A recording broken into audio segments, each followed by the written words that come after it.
Salut la compagnie. Alors je voulais prendre un petit moment pour faire un point sur les énergies actuelles que je trouve très intéressantes, je vous avoue, pour différentes raisons. La principale, c'est que en ce moment, on est en train de poser des pierres blanches dans la vie des gens, dans le parcours des gens.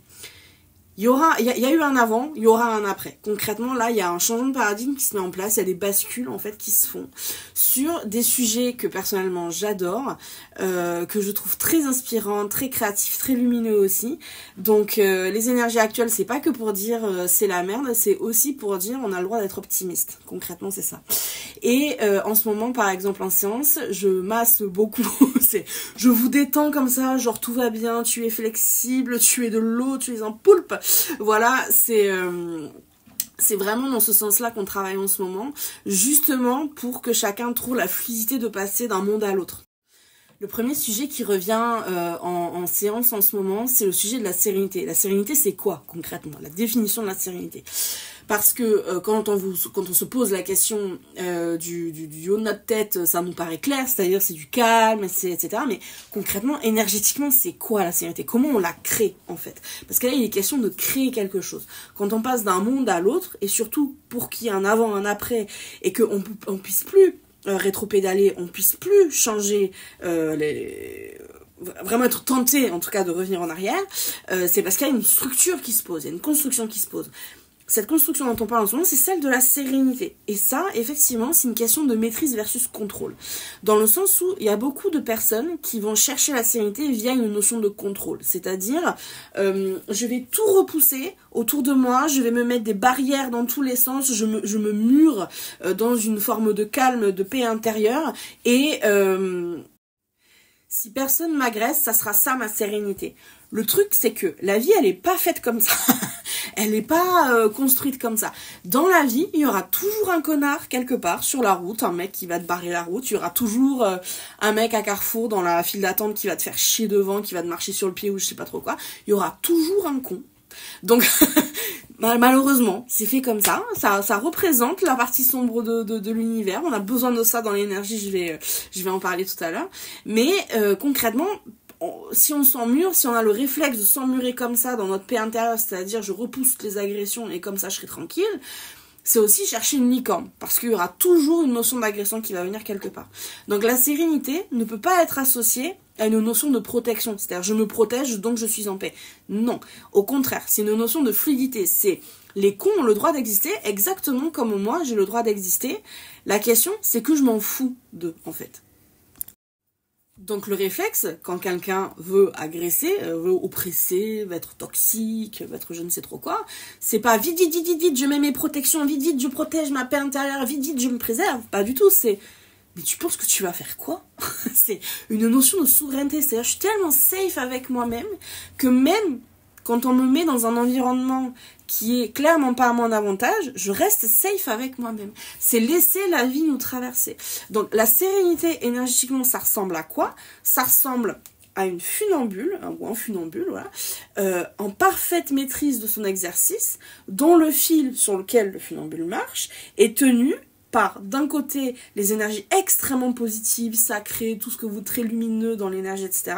Et de l'autre côté, les choses extrêmement sombres. C'est la question de se faire profondément confiance, d'être en parfaite maîtrise de soi et de se dire, si mon fil va du côté lumineux, je suis à l'aise. Si mon fil va du côté sombre, je suis à l'aise aussi. C'est la question de l'ombre, du shadow work, appelez ça comme vous voulez, avec qui vous avez fait la paix, tout simplement, et que vous acceptez de vous laisser traverser. Quand je dis, dans un contexte un peu difficile, en gros, on va laisser l'agression se passer en répondant à base de « tu vas faire quoi ?» c'est parce qu'on est safe en se disant « s'il faut que je te mette un pain dans la tronche en termes de légitime défense, je le ferai. » Parce que je sais que je suis dans mon bon droit, je sais que si je dois aller dans ce shadow work, dans cette partie très ombragée de mon énergie, c'est parce que tu m'y obliges, c'est parce que tu m'agresses, c'est parce que tu fais quelque chose que j'ai pas demandé. Je sais que si je te tape, c'est de la légitime défense. Concrètement, c'est ça. Et que à n'importe quelle personne à qui j'en parle, tout le monde sera d'accord pour dire que c'est du self-defense. Donc c'est en ça où il y a une grande confiance qui se pose, qui est de se dire je peux aller autant dans la lumière que dans l'ombre et revenir sans qu'il y ait aucun impact dans mon énergie, qu'on soit très clair. Donc la sérénité, énergétiquement, ça ressemble à ça. Ça ressemble à un peu de soleil, un peu d'ombre, nous au milieu, tranquille dans l'amour. Voilà. Mais la sérénité, ça sera jamais une exaltation. Parce que une exaltation, c'est si je vais dans la lumière à fond et que je pousse par là, ben votre shadow work, c'est-à-dire toutes ces parties ombragées là, vont baisser en écoute. Vous n'allez pas les écouter, vous allez les fuir. Donc elles vont descendre comme ça. Ce qui va créer un rapport de tension. Et du coup, pour qu'elles puissent remonter à la surface, vous allez avoir des galères. Donc c'est... En fait, l'idée d'avoir des galères, c'est pas pour vous punir d'être dans la lumière, c'est une question de... En fait, on est complet. Nous, on porte tout ça. On est tous yin et yang. C'est pas pour rien qu'on met ces deux concepts ensemble. C'est le yin et le yang, c'est comme ça. C'est pas pour rien qu'on en parle depuis des millénaires. C'est parce que ça fonctionne vraiment ensemble. Donc, vous pouvez choisir de n'être que yin, que yang. Mais c'est aussi mettre une pièce dans le jukebox de l'énergie pour qu'elle vous rappelle que vous avez aussi l'autre copain dans vos énergies, qu'il faut aussi l'écouter, qu'il faut aussi l'adresser et qu'il faut aussi lui donner ses lettres de noblesse. Parce que je dis toujours, par exemple, l'intérêt d'être en paix avec ces parties yin et yang qu'on a absolument tous, peut-être à des degrés différents, ça je suis d'accord, mais on possède tous les deux. La question, c'est comment on va les solliciter. Dans un entretien d'embauche, vous avez besoin d'être yang, vous avez besoin de dire voilà, moi je veux ci, moi je veux ça, c'est ça qui me plaît, c'est ça que j'ai envie de faire, etc. Dans une déclaration d'amour, vous avez besoin d'être yin, vous avez besoin d'ouvrir votre cœur, d'être dans la tendresse, d'être dans ce côté très doux, cocon, etc. Vous avez besoin des deux dans votre vie. Être yin dans un entretien d'embauche, ça ne sert strictement à rien. Être yang dans une déclaration d'amour, à part oppresser et agresser la personne en face et essayer de la contrôler, la manipuler ou je ne sais trop quoi, ça ne produira rien de positif non plus. Donc c'est des questions comme ça où tout dépend du contexte. Donc en ce moment, c'est vrai que justement parce qu'il y a des changements de paradigme, c'est vraiment de passer d'un univers à l'autre, c'est-à-dire des personnes qui ont vécu des grandes difficultés, qui ont fait beaucoup de travail sur eux-mêmes, qui sont vraiment rentrés en maîtrise de qui ils sont, ils en ont tellement marre d'être dans le sombre que du coup ils poussent dans la lumière. C'est humain et tellement naturel que de vouloir ça. C'est aussi une réaction à ce qui a été, c'est une fatigue aussi par rapport à ce qui a été, c'est-à-dire j'en ai tellement chié, je veux passer à autre chose et voilà. Bien sûr, c'est normal. Il faut aussi conscientiser que, à un moment donné, pour vraiment se stabiliser de façon pérenne, et parce que c'est ça que vous souhaitez, va falloir supprimer les rapports de force comme ça, rester sur une énergie parfaitement médiane, tranquille, pépouse, tout se passe bien, qui va être simplement j'ai de la lumière, j'ai de l'ombre aussi, et c'est cool, je suis complet, je suis complète. C'est exactement ça qu'on se souhaite. Très intéressant donc de cultiver le mindset de la funambule sur son petit fil, en parfaite maîtrise, en parfait équilibre dans ce qu'elle est, dans ce qu'elle a envie pour elle-même, etc. Et de dire je peux aller d'un côté comme de l'autre, je choisis d'être au milieu, je choisis d'être dans l'acceptation de mon être total et je sais que si on vient me chercher, si on vient se frotter à moi, on s'y piquera. Je sais aussi que si j'ai besoin pour une tâche particulière d'aller dans la lumière, je peux y aller à fond et revenir à mon point d'ancrage au milieu quand j'en aurai besoin. Et ça devient un non-sujet dans notre vie. C'est en ça où cette flexibilité-là, de pouvoir naviguer comme ça, selon les tâches, à notre guise, dans tout le spectre de l'énergie, c'est ça qui fait en sorte que votre sérénité va être parfaitement pérenne. Et une fois que vous avez touché ça, que vous êtes équilibré comme ça, pour vous désarçonner de cette maîtrise-là, faut se lever tôt. Concrètement, faut se lever tôt, quoi. Et le micro-disclaimer que je suis obligée de faire, parce que là je fais une guidance très très générale, le micro-disclaimer que je suis obligée de faire pour les flammes jumelles, je suis obligée de le faire en termes de déontologie, c'est que les cheaters, ils vont finir par comprendre ça. Honnêtement, ça va à peu près parce que ils ont tellement poussé dans la manifestation, parce que ça c'est beaucoup de manifestation, c'est je veux qu'il se passe ci, je veux qu'il se passe ça, etc. Ils ont tellement poussé là que le rapport de force, ils l'ont bien compris, au bout d'un moment ils lâchent, ok? Parce qu'au bout d'un moment ils lâchent. Les runners vont adorer le principe de l'équilibre, mais ils vont pas adorer du tout le principe du funambule, parce que le point d'ancrage, il est là, il n'y a aucune autre attache. Donc souvent, ce que les runners vont faire, c'est qu'ils vont coller des parpaings comme ça dessous, tu vois, comme ça, là, pour accrocher le fil en se disant, c'est comme si j'étais funambule, mais je tiens entre deux poteaux, donc comme ça je peux pas tomber. C'est funambule avec filet de sécurité, c'est sûr ça va marcher. Et souvent, c'est l'organisme, le prisme du sacrifice, c'est-à-dire qu'ils vont dire ça c'est un plus, ça c'est un moins, du coup ça me fait un 0, tutto va bene. Non, non Jean-Michel, parce que quand tu choisis ta tierce, c'est un petit plus ou ton projet professionnel. Quand tu lâches ton chaser, c'est ça de moins. Donc ça fait pas un 0, ça fait un moins X ou Y, je suis nulle en maths, choisissez la lettre qui vous convient les matheux. Voilà, ça fait un moins quelque chose qui pue, concrètement ça. Et c'est pour ça que ça ne tient pas la sérénité et qu'on vient te croquer les fesses régulièrement dans ton parcours de petit runner. Voilà.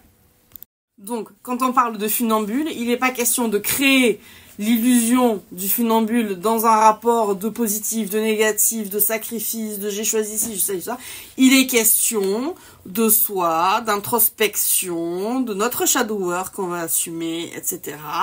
Et que, voilà, le point d'ancrage, il est là. Ça s'appelle l'amour inconditionnel de soi. C'est-à-dire, je suis quelqu'un de bien, je le sais.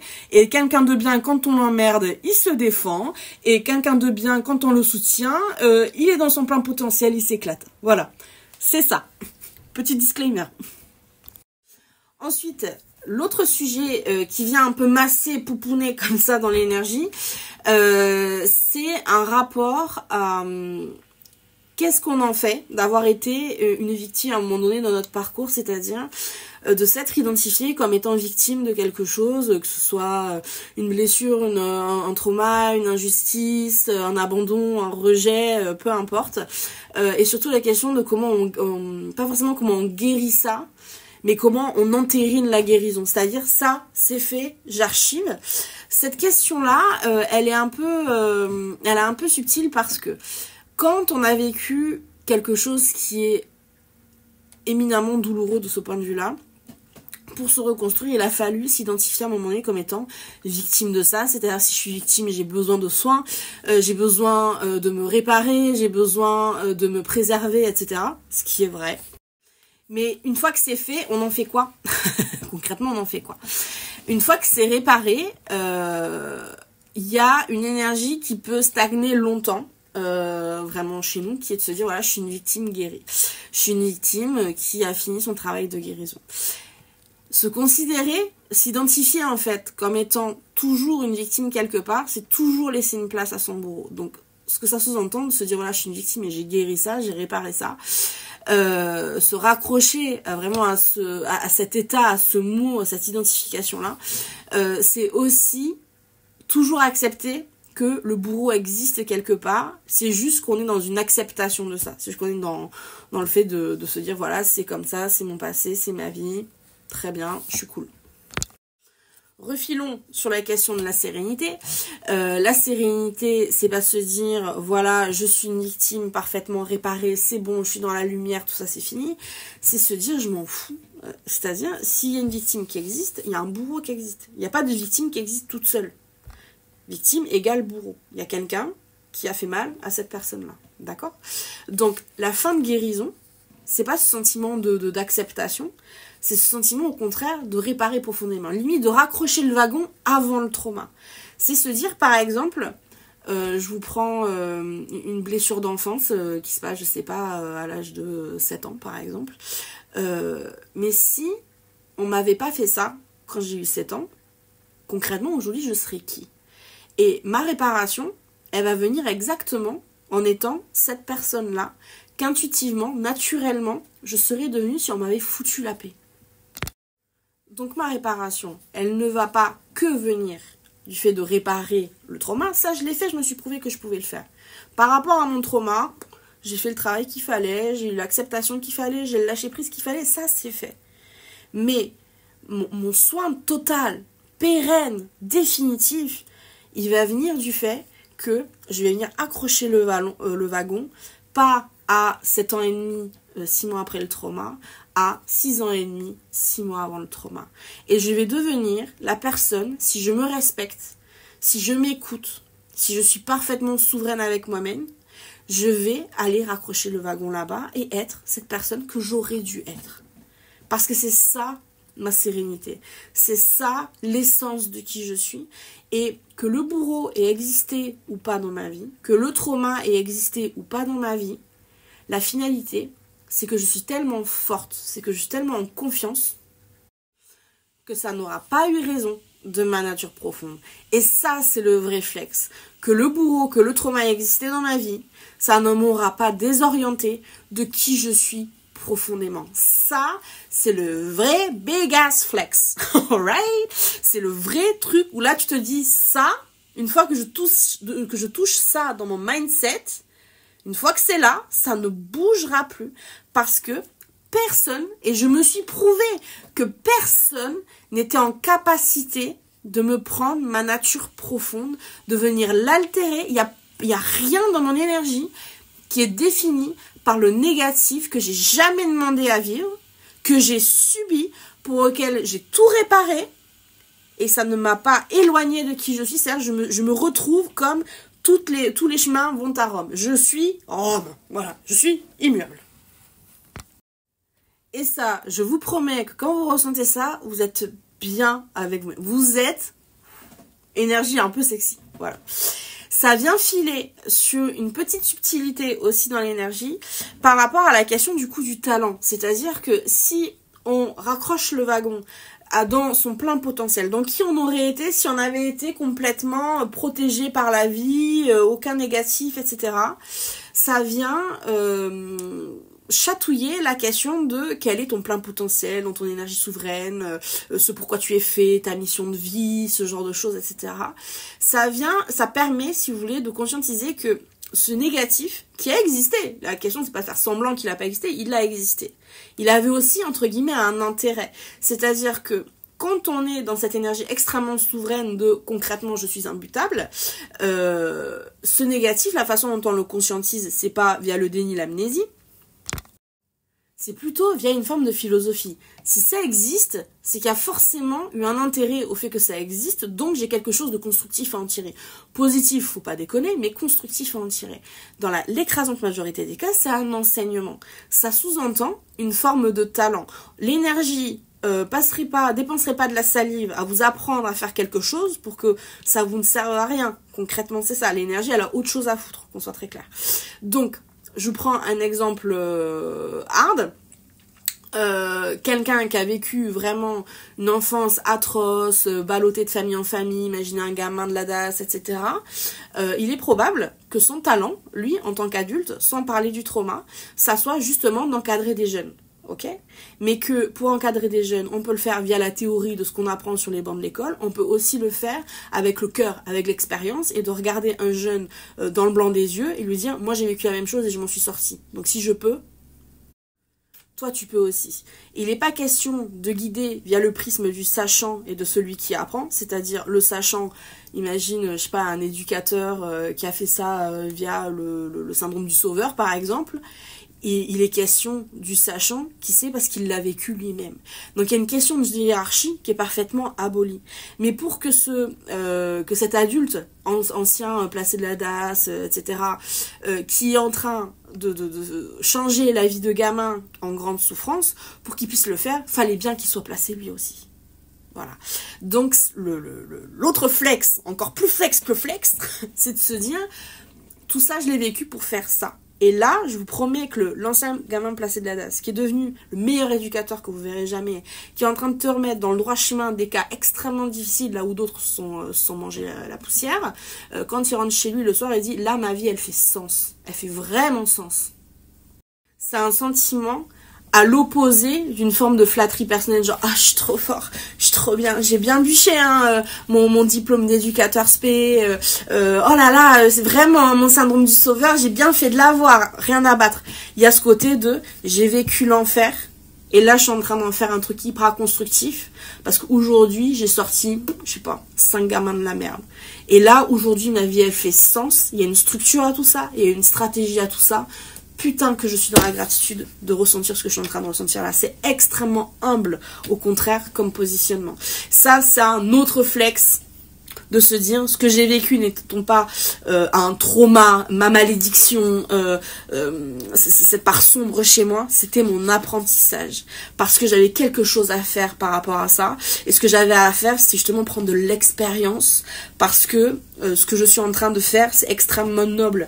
C'est vrai que ce gamin, qui a souffert, qui a trouvé en tant qu'adulte une voie déjà pour survivre, pour se sauver lui-même, pour en faire une capacité. Ce soir-là, il se dit, putain, ça c'est noble ce que j'ai fait aujourd'hui. D'avoir sorti de la merde, comme moi on l'a pas fait, hein, 20 ans en arrière. J'ai sorti 5 gamins de la merde aujourd'hui, comme moi on m'a laissé tout seul à l'époque. Ça c'est noble. Ça, j'aime. J'aime la vie faite comme ça. Là, il y a un intérêt à ça. Ça, très beau flex. Et pour finir, la dernière énergie qui masse pas mal en ce moment et que sincèrement j'aime beaucoup parce que je la trouve très subtile, c'est une différence, un rapport en fait entre, d'un côté, il est évident qu'il faut savoir cloisonner les énergies. Il y a des valeurs, il y a des points cardinaux qui sont non discutables. Par exemple, il y a le bien, il y a le mal. Il y a avoir des bonnes intentions, avoir des mauvaises intentions. Il y a faire de son mieux ou ne même pas essayer. Voilà. Il y a des énergies avec lesquelles on discute, d'autres avec lesquelles on ne discute pas. Donc il y a ce côté dans l'énergie qui peut être parfois très binaire, c'est vrai. Il y a aussi un autre rapport qui lui est beaucoup plus subtil, qui dit que une même situation, en tout cas une même réaction, par exemple, une même action, mais dans un contexte différent, ne veut pas tout à fait dire la même chose. Par exemple, je prends un exemple très concret, par exemple, un texto qu'on envoie qui finit ghosté. Il y a 1 milliard de raisons pour lesquelles quelqu'un va ou ne va pas répondre à un message. Prenons des exemples concrets. Une nana, un mec, peu importe, qui envoie un message à son autre, à la personne qu'il aime, disant voilà mes sentiments, tu as un comportement ambigu, j'aimerais que tu clarifies. Ok. Vous êtes bien d'accord que c'est une discussion qu'on a tous voulu avoir. Voilà. Évidemment, qui est une discussion qui est importante au demeurant, qu'il faut avoir. C'est une réalité. De ce point de vue-là, l'intention, pas de problème. Il y a aussi un contexte à cette émotion-là, à cette demande-là. C'est là où on a tous eu le cul crade. Moi, la première. Ce message, la personne en face va le recevoir. À aucun moment, quand vous avez posé cette demande-là, vous avez dit... Toi, est-ce que ça va aujourd'hui? C'est quoi ton contexte aujourd'hui? Est-ce que tu es disponible pour ça aujourd'hui? Appelle-moi quand tu es disponible pour parler de ça, etc., etc., etc. Comment la personne en face peut recevoir le message? Cas numéro 1, le cas foireux de la personne qui effectivement n'a pas envie par principe d'adresser ça parce que être dans une zone très ambiguë par rapport à vous, c'est quelque chose qui est très confortable. Donc concrètement, le texto il arrive... Ah, non, j'ai pas envie. Du coup, je réponds pas parce que si je réponds, mon autre va m'appeler. J'ai pas envie d'avoir cette conversation de façon directe. Donc, je vais lui dire que je suis pas là. D'ailleurs, je vais me mettre sur Netflix et je vais éteindre le téléphone. Ça, c'est une mauvaise raison. Autre cas numéro 2, vous pouvez avoir quelqu'un, par exemple, qui vient de se faire emboutir la voiture. Donc, il est complètement sur l'autoroute, sur le bas-côté, en train de remplir un constat dans la zone d'urgence. Et là, vous recevez ce message à base de « Il faut qu'on ait cette conversation, rappelle-moi dans les 10 minutes ». Non, Jacqueline, c'est pas le moment. Clairement, c'est pas le moment. Voilà. Donc, on va pas répondre parce qu'on a autre chose à foutre. Vous avez l'assurance d'un côté au téléphone. Vous avez le mec qui emboutit votre voiture en face qui dit « Moi, je veux rien faire par rapport à ça ». Ça se passe mal. On est dans une situation d'urgence. Concrètement, c'est ni l'endroit ni le moment d'adresser ce genre de message-là. Et il n'y a même pas le temps de mettre un message « Je viens de me faire emboutir la voiture, je te rappelle ». Non, parce que ce soir, on va passer la soirée au téléphone avec les assurances. On va aussi avoir besoin d'une petite bière pour se détendre, voilà, et d'un moment de calme, d'accord? Donc là, tout de suite, maintenant, de toute façon, il n'est pas question de répondre à ce message-là. Il n'y a pas le time, tout simplement. On est dans le feu de l'action. Ce soir, c'est très peu probable. On verra peut-être. On va voir, on va voir. Troisième cas de figure, vous avez le cas de quelqu'un qui est entre 2 réunions au travail. Les 2 réunions se passent mal. La première, on a parlé de la boîte qui a 2 doigts de la liquidation judiciaire. Et la seconde, on a parlé avec les RH où il va falloir annoncer ça aux employés, concrètement. Au milieu, vous avez 1 heure de battement, effectivement, où la personne reçoit ce message. Peut-on en parler? Il y a le temps, factuellement, de répondre « Écoute, je passe une mauvaise journée, je te fais un signe quand je suis dispo. » Il y a le temps. Factuellement, il y a le temps. Est-ce qu'il y a la disponibilité émotionnelle? Là, vous avez quelqu'un qui dit « Est-ce que dans ma journée, je peux avoir 5 minutes, juste 5 minutes, sans qu'on me parle de problèmes? Juste 5 minutes. » Voilà. Il y a ce cas de figure-là. Et il y a le 4e cas de figure. Ou alors, cette discussion, en fait, vous l'avez déjà eue. Et le problème, c'est pas que il faut refaire la conversation, c'est que vous n'êtes pas d'accord avec la conversation initiale. Par exemple, face à quelqu'un qui a eu un comportement parfaitement ambigu, qui a refusé de vous répondre. Et donc, du coup, vous dites, bon, comme tu m'as pas répondu la dernière fois, on va en reparler parce que cette fois-ci, je veux une réponse. Ok, très bien. Mais quelqu'un qui vous répond pas, c'est déjà une réponse. C'est une non-réponse. C'est-à-dire, je ne veux pas m'engager. Parce que si tu me poses une question sur l'engagement et que je te laisse un blanc, ça veut pas dire oui, ça veut dire non. Voilà. Donc, potentiellement, la personne est mal à l'aise à l'idée de vous dire non, parce que, imaginez, vous soyez quelqu'un un peu de colérique, genre, comment ça, tu me dis non, machin. Ben, la personne va vous laisser sur le côté à base de toute façon, tu veux que je te dise oui, mais moi je ressens pas ce oui. Si je te dis ça, tu vas me dire ouais, mais regarde ton comportement, nanani, nanani, nanana. Si je te dis non, tu vas me dire de toute façon, t'es qu'un connard, nanani, nanani, nanana. En fait, que je l'ouvre ou que je l'ouvre pas, c'est pareil. Donc je vais conserver ma salive. Je vais pas te répondre parce que de toute façon, je vais me faire afficher dans les deux cas, dans les mêmes, dans tous les cas. Et effectivement, le message sera ghosté et le second message qui viendra derrière, c'est putain connard, pourquoi tu réponds pas à mon message? Voilà. Boucle bouclée. Au passage, la personne aura économisé énormément de salive et d'énergie pour exactement la même finalité. Fin du sujet. D'accord? Donc, dans tous ces cas, quid du ghost? Dans quel cas de figure la personne a le droit de ghoster ou pas le droit de ghoster? Il y a aussi des questions de valeur. Par exemple, par principe, on ne ghoste pas. Quid du cas numéro 4? Par principe, dans une conversation, on écoute l'autre. Et quand quelqu'un dit non, non, ça veut dire non. Point. Voilà. Donc si vous n'êtes pas d'accord avec un non, il n'y a plus de conversation. Voilà. Dans le sens, si vous obligez, si le but de la conversation, c'est d'obliger quelqu'un à dire oui, c'est pas une conversation. Voilà, c'est un ordre. Voilà. Donc, quid du ghost. Voilà, c'est ce genre de rapport-là qui, objectivement, oblige à une forme de subtilité et à considérer ça au cas par cas. D'accord? Effectivement, quelqu'un qui par principe n'a jamais répondu au message et ghoste tout le temps, même quand il devrait entre guillemets communiquer et que la personne en face est parfaitement alignée, bah c'est de la grande délinquance, j'ai envie de dire. Quelqu'un effectivement qui reçoit beaucoup de messages et en même temps tous les messages sont mille et une façons de me faire matraquer la tronche, peut-être raison de ghoster. Voilà. C'est des cas de figure comme ça où tout ne peut pas être binaire et tout ne peut pas être subtil. Il y a des énergies qui sont parfaitement binaires. Soit on est du bon côté, soit on est du mauvais côté. C'est-à-dire, je prends une autre métaphore filée, la question du juge. Le juge, il va dire, soit vous êtes un délinquant, soit vous l'êtes pas. Ça, c'est la loi. Son job, ça va pas être de dire, puisque vous êtes un délinquant, c'est forcément 20 ans ferme. Non. Son job, c'est de dire, ok, donc vous êtes un délinquant, certes, ça c'est binaire. Du coup, c'est quoi que vous avez commis comme acte? Quelles sont les circonstances atténuantes? Quelles sont les circonstances qui sont aggravantes? Je sais pas si les termes sont bons ou pardonnez. Moi, je suis énergéticienne, pas avocate, hein, bref. Voilà. Mais l'idée, c'est de peser le pour et le contre pour trouver une peine, une réponse en tout cas à l'action qui a été commise, une peine, mais qui est justifiée, qui est légitime, équilibrée. Voilà. Donc c'est des questions comme ça. Actuellement, où on va venir tchatcher ce rapport entre des choses qui sont très binaires et d'autres qui vont forcément amener du subtil, et les deux, on va les imbriquer ensemble. Je prends l'exemple du texto parce qu'effectivement, en ce moment, ça tourne beaucoup autour des questions de communication. Faut-il communiquer ou faut-il couper les ponts? Oui ou non? On parle ou on parle pas? Oui ou non? Énergie binaire. Si du coup, on parle, oui, mais comment? Est-ce que c'est mieux de s'appeler? Est-ce que c'est mieux de se voir? Parce que franchement, la communication virtuelle entre telle et telle personne, ça marche pas. Les gens ont besoin d'une authenticité, ou au contraire, ça n'a jamais posé problème. Donc du coup, voilà, c'est des notions où du coup, on va faire, oui, mais comment? Pas ça ou ça, mais comment? Tout est possible. Il faut juste choisir l'énergie qui sera parfaitement équilibrée par rapport à la situation. Ou s'il est question de refaire le match, c'est-à-dire de débriefer ce qui s'est passé dans le passé pour faire des conscientisations et purger tout ça.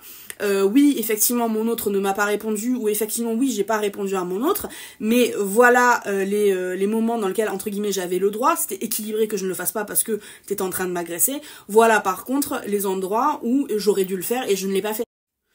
Donc, je vais pas me remettre en question, c'est-à-dire me jeter moi-même dans la fosse au lion tout entier parce qu'une fois j'ai ghosté. Non. Par contre, je veux bien te dire pardon pour cette fois-là où j'ai ghosté où j'aurais pas dû, ou où là je t'ai agressé et que j'aurais pas dû. Par contre, je m'excuserai pas sur la fois là où c'était légitime que je fasse, que j'adopte tel ou tel comportement parce que ça s'est passé comme ci, que ça s'est passé comme ça. La question, donc, c'est pas de savoir qui a tort ou qui a raison, c'est pas de mettre en place une victime, un bourreau. La question, c'est au contraire d'harmoniser. En fait, on a tous fait des conneries. Et ça s'appelle l'être humain. On a tous fait des conneries, on a tous aussi fait des choses très bien, on a fait des choses légitimes, on a tous, à un moment donné, on s'est tous préservés, on a tous essayé de taper un peu dans la fourmilière de temps en temps. On a tous tenté ça dans toutes les sphères de notre vie. Donc c'est une question accepter l'humain tout simplement. Ça c'est la phase complètement subtile. On va arrêter de tenir des petits contes d'apothicaire à la con. Il est plutôt question de décider comment on va le mettre en place maintenant. Donc l'énergie binaire, ça va être oui, voilà ce qui a été. Ça, c'est une énergie. Voilà ce à quoi on aspire. C'est notre énergie. C'est de ça à ça. Très binaire. Comment on va faire ? Là, c'est le subtil qui se met en place. Et quand on fait vraiment communiquer tout ça et qu'on accepte, en fait, de lâcher nos précarés, lâcher nos valeurs, justement, pour aller chercher cette flexibilité-là, de se dire, il y a des endroits sur lesquels c'est ok d'être binaire, il y a des endroits sur lesquels ça demande de la subtilité, et les deux peuvent tout à fait fonctionner ensemble. On n'a pas à choisir soit l'un ni soit l'autre, donc c'est-à-dire rester dans du binaire. Quand on est dans la flexibilité comme ça, tout ne peut aller que mieux. Ça ne peut aller que sur du compromis, se rencontrer à mi-chemin, s'écouter mutuellement, c'est-à-dire chacun arrive avec des envies, chacun arrive avec des valeurs. En même temps, on peut aussi lâcher un peu de mou pour justement mieux connecter avec l'autre. Si déjà dans une situation amoureuse, par exemple, vous avez 80% qui matchent avec vos désirs, les 20% que vous allez lâcher par amour, c'est pas un sacrifice que vous faites, c'est pas une perte, c'est un acte d'amour. Si justement je t'aime, donc moi bien sûr je te donne 20% de mes énergies, ou je saborde entre guillemets 20% d'un rêve que j'avais, je l'adapte en fait. Je l'adapte parce que je t'aime et que j'ai envie que tu sois impliqué dans ma vie. Donc c'est des notions comme ça de subtilité où tout n'est pas toujours tout noir ou tout blanc, et que de toute façon, revenons sur la question de la sérénité, de ce point funambule comme ça au milieu, c'est chercher un extrême, quelque chose qui va matcher à 100% ce qu'on veut, ça n'existe pas. C'est voué à s'écrouler derrière. Donc il est plutôt question de trouver un équilibre profond, qui nous respecte, qui ne tient pas sur des parpaings, qui tient vraiment par la maîtrise, justement parce qu'on se laisse traverser par tout ça, et qu'on accepte comme ça de pouvoir tanguer de temps en temps un petit peu, mais on est tellement safe avec soi-même que tanguer ne fera que tanguer. Ça ne nous fera pas tomber. Donc ce sont de très belles énergies de confiance en soi, de maîtrise et de non pas de contrôle. Maîtrise et contrôle, c'est pas la même chose. C'est vraiment des notions de je me connais, je sais qui je suis, je sais ce qui est important pour moi, quels sont mes points cardinaux. Je sais là aussi où je peux faire des compromis, où je peux m'adapter, ce que je peux entre guillemets lâcher. Et je sais que tout ça, tout cet équilibre-là me permettra d'être parfaitement cool, parfaitement chill, et comme ça, me laisser porter par le vent. Et c'est exactement ce que je vous souhaite à tous. Voilà, bisous.